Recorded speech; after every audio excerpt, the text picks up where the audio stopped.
Assalamualaikum warahmatullahi wabarakatuh. Perkenalkan, nama saya Rizka Nurhalifa, NIM J1B0180083. Pada kesempatan kali ini, saya akan mempresentasikan tugas Kapita Selekta yang berjudul Teknologi Hidroponik. Hidroponik merupakan metode bercocok tanam dengan menggunakan media tanam selain tanah, seperti batu apung, kerikil, pasir, sabut kelapa, potongan kayu atau busa. Fungsi tanah sebagai pendukung akar tanaman dan perantara larutan nutrisi dapat digantikan dengan mengalirkan atau menambahkan nutrisi, air, dan oksigen melalui media tersebut. Hidroponik mempunyai berbagai kelebihan dibandingkan dengan bercocok tanam sistem konvensional.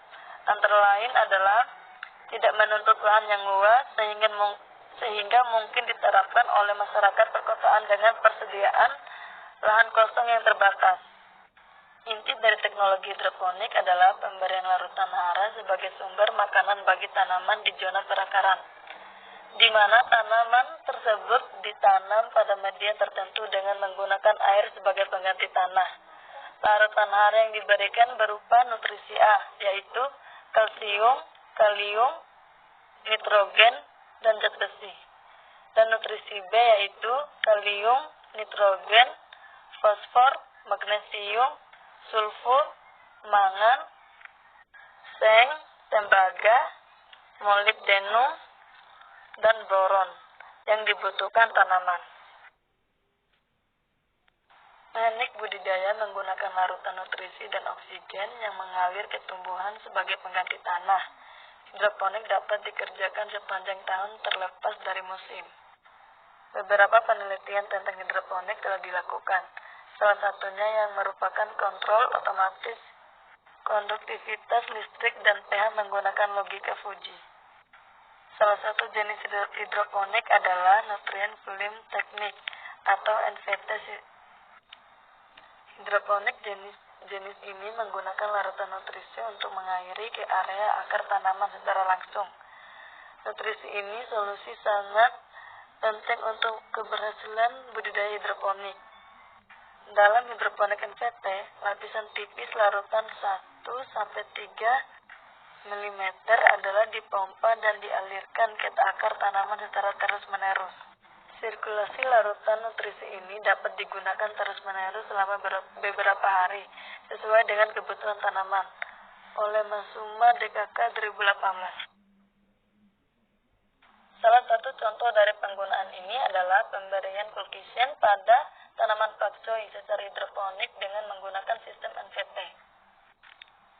Pada jurnal yang berjudul Pengaruh Kulkisin terhadap Fenotip dan Stomata Pakcoy secara hidroponik dengan menggunakan sistem NVT oleh Hasana dan Apriani.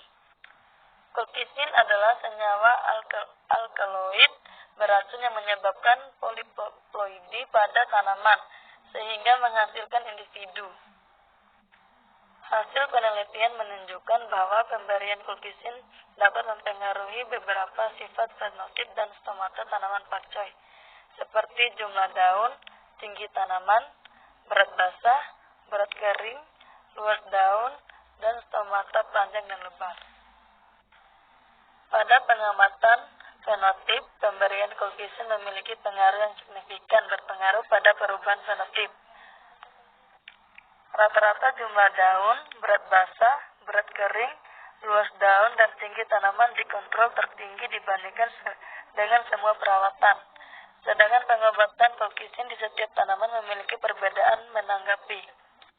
Menurut Aili DKK, perbedaan respon dapat disebabkan oleh masuknya kulkisin ke dalam sel tumbuhan dengan waktu yang berbeda. Kulkisin diberikan kepada tumbuhan tidak mempengaruhi seluruh sel tumbuhan, tetapi hanya beberapa sel. Pada pengamatan stomata, pemberian kulkisin berpengaruh nyata ukuran stomata. Peningkatan ukuran stomata seiring dengan jumlah kulkisin yang digunakan menunjukkan bahwa tanaman pakcoy telah mengalami poliploidi. Menurut Aili DKK, tumbuhan yang melalui proses poliploidi memiliki stomata lebih besar dari diploidi lainnya tanaman. Ukuran stomata yang lebih panjang dan semakin lebar akan menyebabkan stomata terbuka lebih besar. Situasi ini menyebabkan lebih banyak CO2 masuk ke dalam daun-daun.